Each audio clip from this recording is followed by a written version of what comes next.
Simula may plano sa kamay, lakad sa seat kahit tirik ang araw, ulan ang sabay. Rexlab Construction, to ang aming daan. Bawat hollow block, bawat bakal may kwento't laman. Hindi lang ito trabaho, to'y pangarap na buo. Kada buhos ng semento may pangakong totoo. Sa bawat pakot martilyo, tibay ng loob ang dalan namin dito. Rexblog, kwento ng konstruksyon, puso't pawis, tunay na misyon. Buuin ang mundo, unti-unti pero totoo. Saan papatang yung mga Raptor? 2.6 ang height po niyan. Top may iangat nila or may papatong na nila yung sarap. Drone shot mula sa taas, progress na mabilis. Kada floor kita mo na, di lang basta business. May teambag, may pamilya, kahit dusty ang mata. Dito sa vlog na to, damang-dama ang gawa. Blueprint sa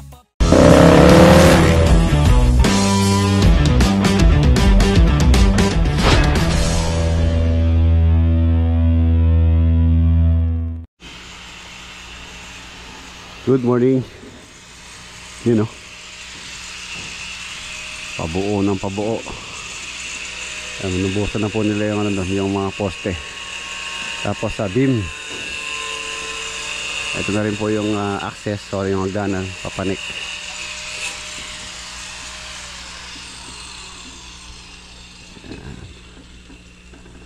Ganda na. Ang ganda-ganda na. You know, tara silipin natin. Silipin natin bago po tayo umalis.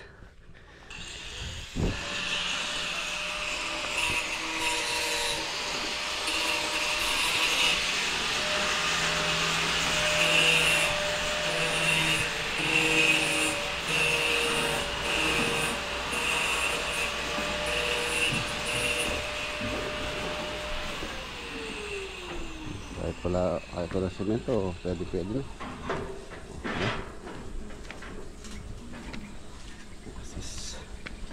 Railing. Siyempre mayroon pong railing to. Gabay. Ganyan siya, paikot.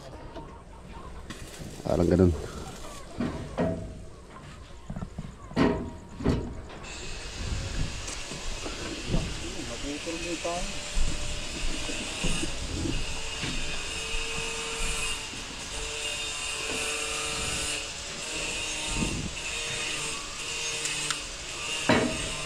Four by 4.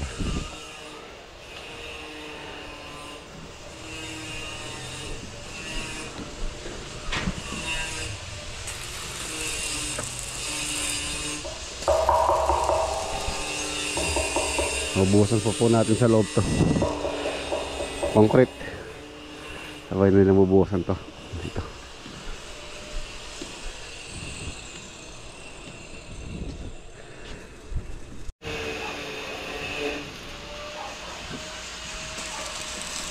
Pa-SM board yung pinamporma sa ilalim. Pinatong lang naman po sa yun, sa ankle bar. And then hindi na po matatanggal yun. Ayan. Pa-SM board po yun. Diyan na tayo. Ayan po akong lakad ngayon. Ulit check. Ayan. Ayan.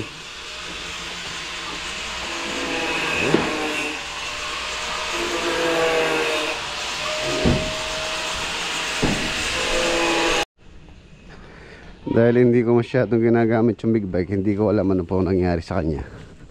Meron pong lumitaw na ano sa kanya, issue. Ipapatingin ko ngayon to. Ayun o, KTRC, tapos power, tapos na naka-check engine.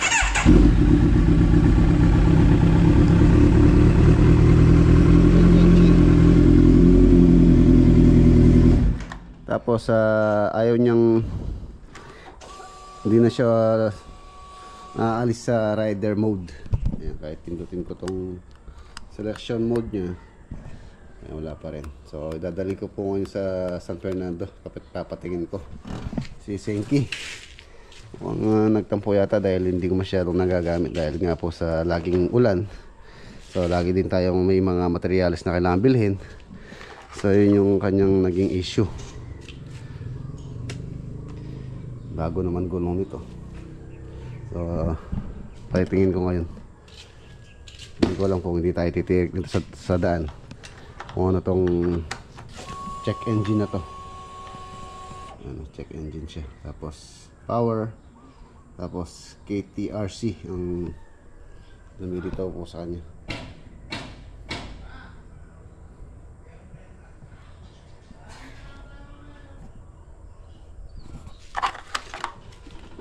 Tara, busy lang ako. Dinalis tayo.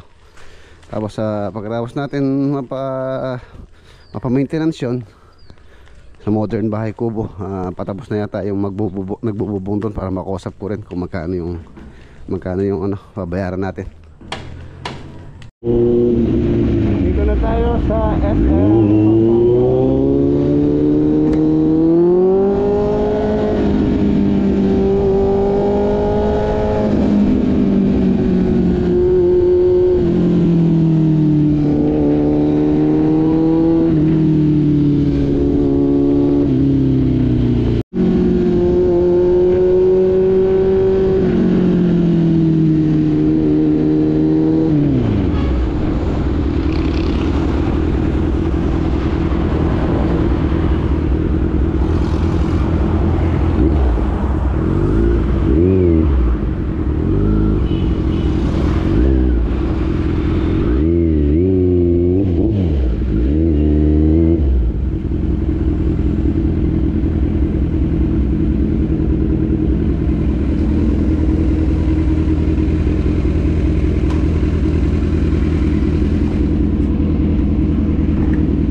Okay, yan, pa-check natin dito sa Kawasaki, dito sa Wiltec San Fernando. Ayan mga boss, oh.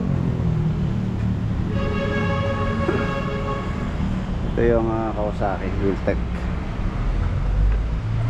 Natin kung ano naging problema. Tapos kailangan ko na rin palang ipapalit yung kanyang mga boss, brake pad. Medyo palitin na rin daw yung brake pad. Nung last na nagpalagay po kasi ako ng gulong sa Pangasinan, sabi nung nag-install ng gulong, sir, kailangan na rin po mapalitan yung brake pad niya, medyo manipis na raw. Papalitan na rin natin yung brake pad niya. Ayun natin, paayos. Yan ang service center dito. Walk-in lang tayo, so meron tayong kasunod na dalawa. Siyempre unahin nila yung naka-schedule tayo. Walk-in lang, medyo maghihintay tayo, isa na lang, yun na lang dok. Tapos tayo na i-diagnose ni bossing yung ating motor. Ayan, yun yung dok.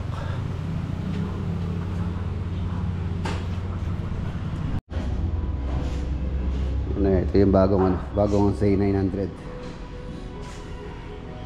Ang SRP niya na 597,000.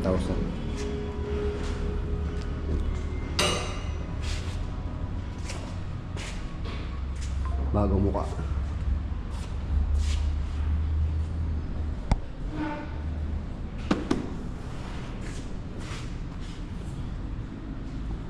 Ulit yung kanyang suspension SE. Ito yung dati ng C900 SE 2025. Yung sa atin lang yung standard 2023 model po yun.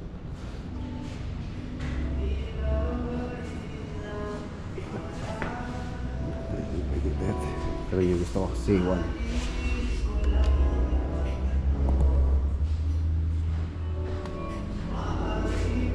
Yun dyan.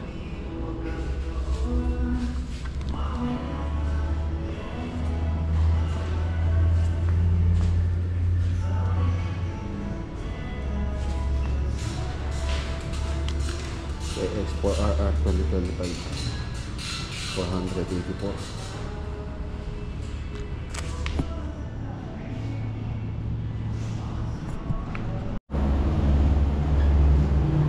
Yan, ganyan lang. KTRC tapos power.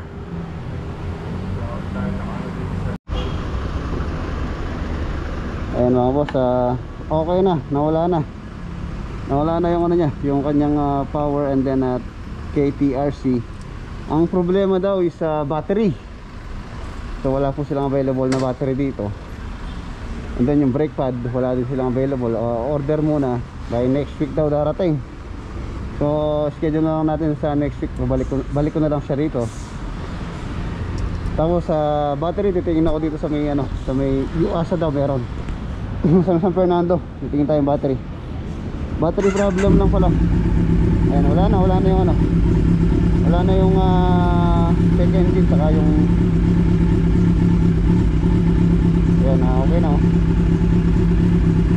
Nag-ano na yung kanyang ano, mode. Rider mode, rain,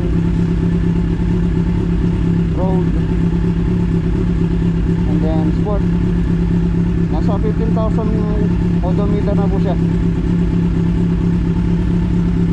Lagay lang natin sa ano, sa rider mode. Rider mode lang tayo. Okay, let's go, tingin tayo ng battery.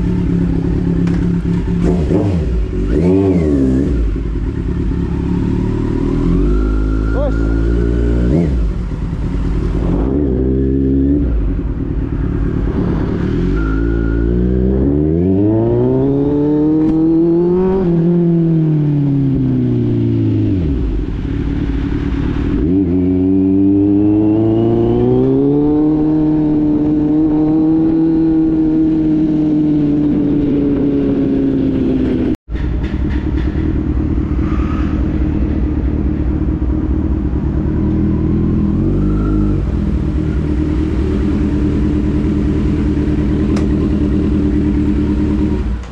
Battery.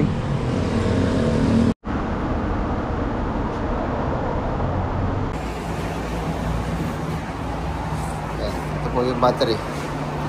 Yuasa. 336 boss.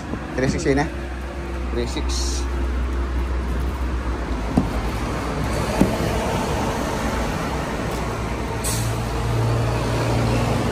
Kaya lang i-activate pa daw niya mga 2 to 3 hours, no? Babalikan na lang natin.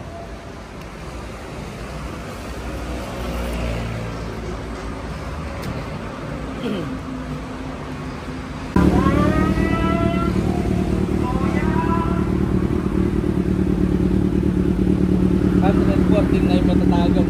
Ala na yung ang minimum ng 135. Kailan na talaga na. Bali din na na. 3 years na rin yan, 3 years. May video ko sa Rabag na 3 years ulit na ulit. State of health mo 84 niya. Dahil makabermi siya 100 na. Naghanap po kayo ng battery dito sa ano, sa Yuasa, Pampanga. Dito sa may ano, Lasatin.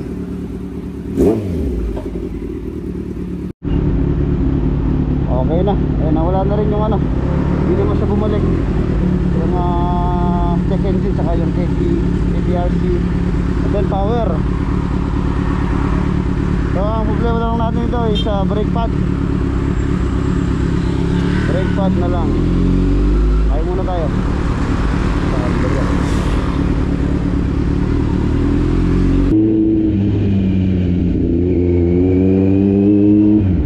Nandito na tayo sa San Fernando.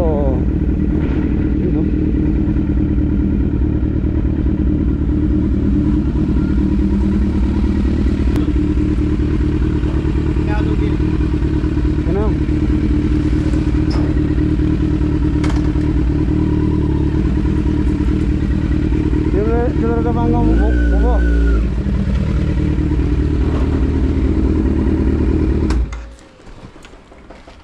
Sudah tang gagawa ala do. Wala, yun mo din ako. Ayan, nandito na tayo sa San Fernando, modern bahay kubo. Ang ganda na oh. Nakapaglagay na pala sila dito sa may harapan. Ayun na po siya. Lumitaw na. Ayan. Ang laki, laki niyang tingnan. Parang kung makakain na po kayo sa yung sikat na restaurant, yung Ningnangan, parang ganun po siya kalaki. Ayun ang laki niya. Tapos dito ang balak ko po dyan, ayun na yung louvers. Louvers para po tagusan pa yung hangin dyan sa taas, para meron siya ventilation. Ang ano na lang, ang nakikita ko na lang kulang nito roofing, yung palupo na lang doon, and then yung ano, yung net, babalutan po kasi ng net yan para tumagal yung pawid. Ayun na. Tapos ayun, nakapag-flooring na rin sila sa ilalim. So malinis na po siyang tingnan ngayon dyan. And then itong kailangan matanggal po rito, itong sobrang ano, tambak. Tapos ito, magsasama pa ako ng mga labor dito na magtitibag nito para luminis na po dito sa may harapan. And then itong isang sanga na to, kailangan namin putulin, tapos itrim yung sanga doon para po lumiwanag tingnan itong modern kubo. Sayang naman po kasi yung ganda niya kung natatakpan lang. Ayan na siya.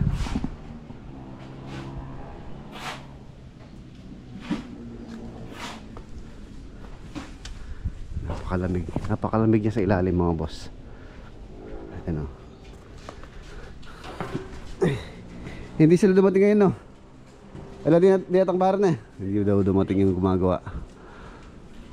Palupo na lang naman dito.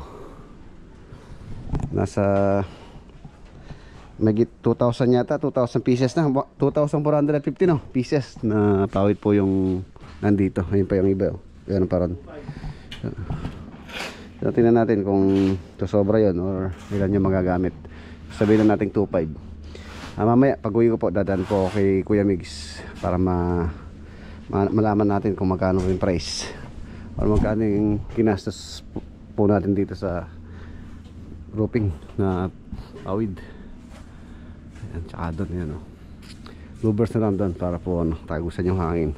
Hangin po yung ano dito, yung pong kahit umulan hindi po papasok yung tubig. Yan, tulad ng ginagawa namin sa mga project, yung louvers. Yan. Woodblock pala yan. Mamaya pakita natin yung materials nandito na.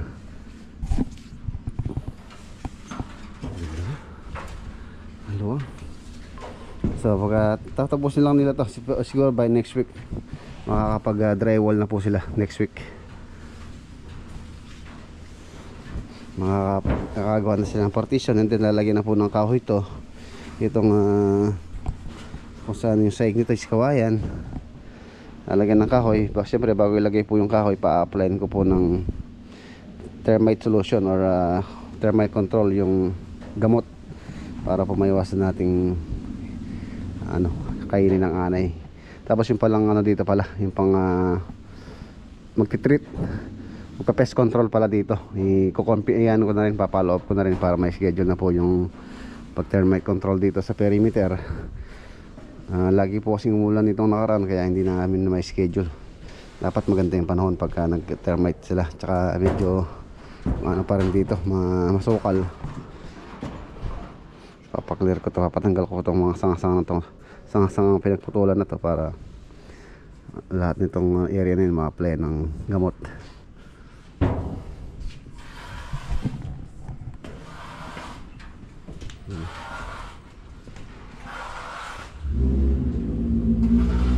Uy, may big bike sa kabila.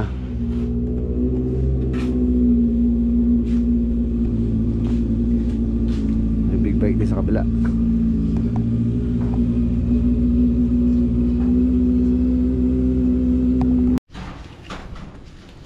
So ayan mga boss, malinis na. Hindi naman po ganun kakapal yan. Wala naman pong hapak naman dyan. Importante lang dyan is malinis po siyang tingnan. And then ito po yung sinasabi kong louvers. Ayan, wood look.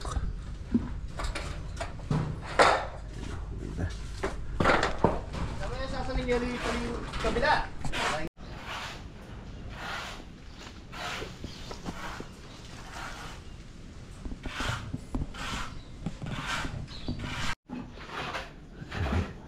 Two by 3 po ang gagamitin namin sa partition, wall partition.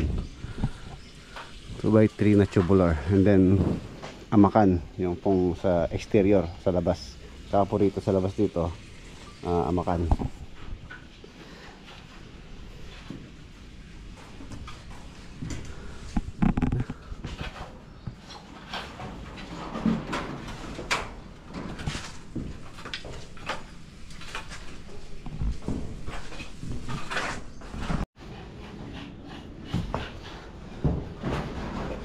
Ganda nito. Ganda po nito pagka natapos. Kung gusto niyo pong tumira sa ganitong bahay, ayan. Gusto niyo native house. 2 bedroom, may CR, may kitchen. So dito pwede maglagay ng mesa dyan or dining. Ayan, tapos yung bakod po doon, iangat pa namin yun. Asintan pa yun siguro hanggang dun sa may ano yun, yung kapantay nung year na yun para po may privacy itong owner. Tapos yung bako dahil hindi po namin yan, yan tulad ng sabi ko, i-clear po namin lahat to. Yung mga libre na yan tatanggalin po dito lahat yan. Yung mga saging na yan papatay na yan, maliban na lang kung yung dun yung ano yata yan, suha or kalamansi yung nandun. May CR pa po kasi kami gagawin doon sa labas. Kaya itong CR dito sa master bedroom lang po yung CR dito sa loob. Dito sa kwarto na to, siya lang yung may access.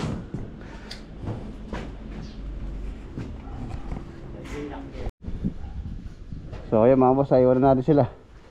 Pauwi na tayo, dadaan tayo kay Kuya Migs para po sa ano, sa payment, para malaman ko kung magkano po yung aking nagastos or nagastos natin sa ano, sa bubong.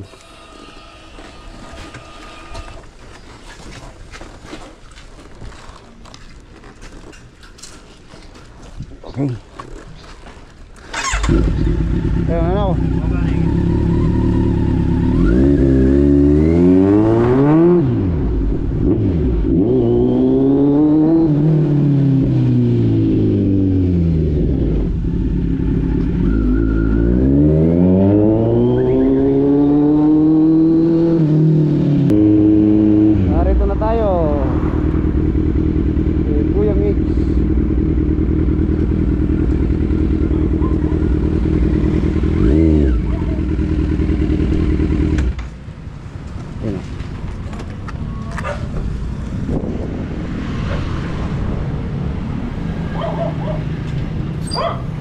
Ay, kuya.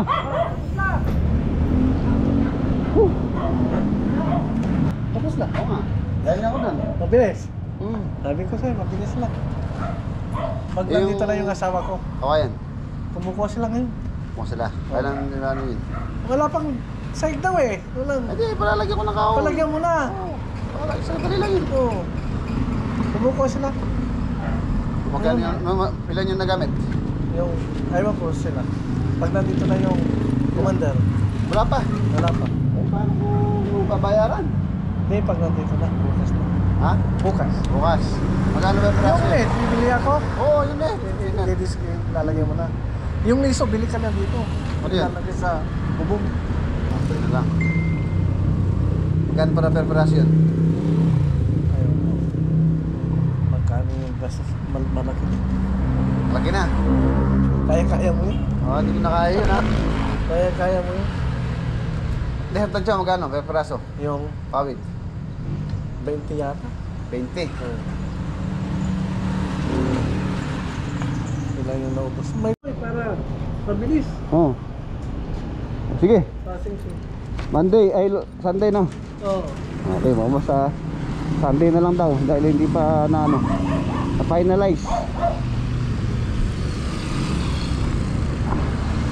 So, sabi Kuya Mig, yung pong makan, more or less daw nasa ano, nasa 20 pesos to 30 pesos, tama nga. Sabihin na natin 30 pesos. Mamaya puntayin natin sa bahay. Uwi na tayo.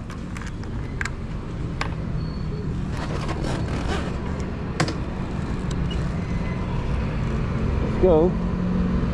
Ayan, katabi lang ni Arin eh. Yun po yung pinagagawan ko ng ano, butter.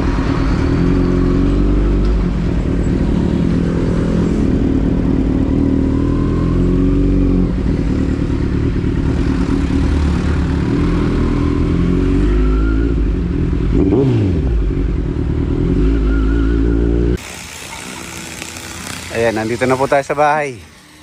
Ayan o. Buhusan na rin yung mga poste doon po sa ano. Nasinta nila kahapon. And then, ayan na yung ano, kung saan papatang yung mga Raptor. 2.6 ang height po niyan. Top of beam. Sa taas po niya. Tapos doon 240. So halos nasa 20 cm lang po yung kanyang slope. Ayan, hindi po siya masyadong maslope. Ay na rin hagdanan na ano na buhusan na.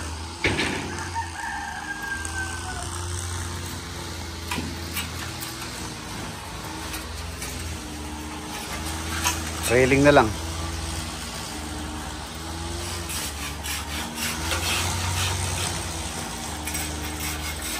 Yun na oh. Wow.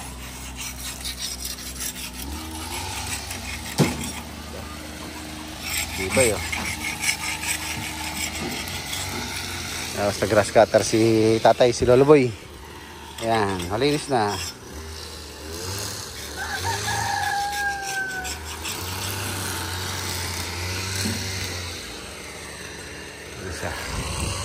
Bukas may iangat nila or may papatong na nila yung sa Raptor 2x6 na 1.5 ang kapal. Yan po yung magiging Raptor nya. 5 po yan. 1, 2, 3, 4, 5.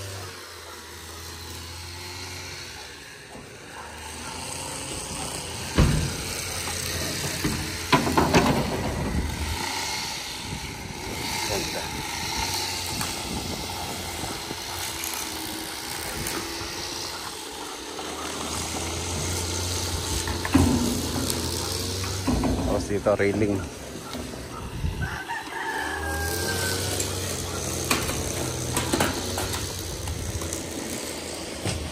Yes, nabuhusan na rin to. Oh, diba? Ibay na.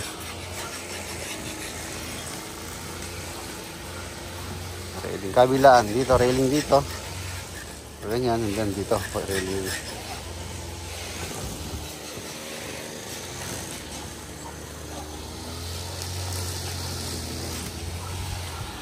Tapos babalik ko rin po yung ilaw dito, yung ilaw na tinanggal ko. Pero mas mataas na siya.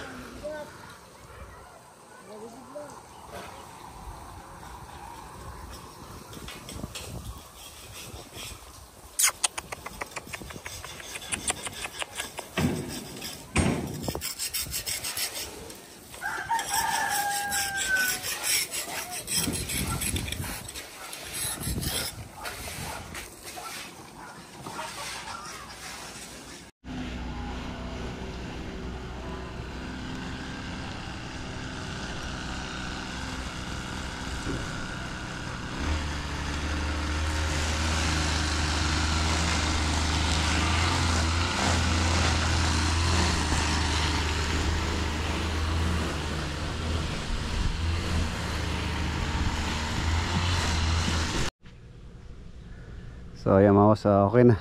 Alas 5 na. Nagpahinga na rin po yung mga tropa. So bukas ulit. Palinis na. Tapos ito pagka medyo libre-libre na, ipapatag na po natin to. Patag.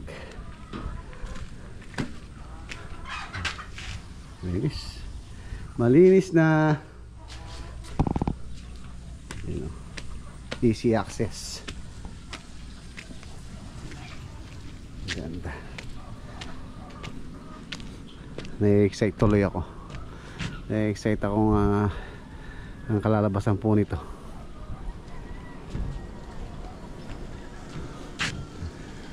Ibabalik ko yung mga ilaw dito. Tataasan ko pa ng konti. Meron naman pong sawitan doon. Yung ano na yan, yung binaklas dito sa may dating stage. Yun. Papalagay ko doon kung sasabit yung mga ilaw. Tapos nakatali dito sa may railing. Yung mga tinanggal kong ilaw. Para pagkagabi, maliwanag po dito.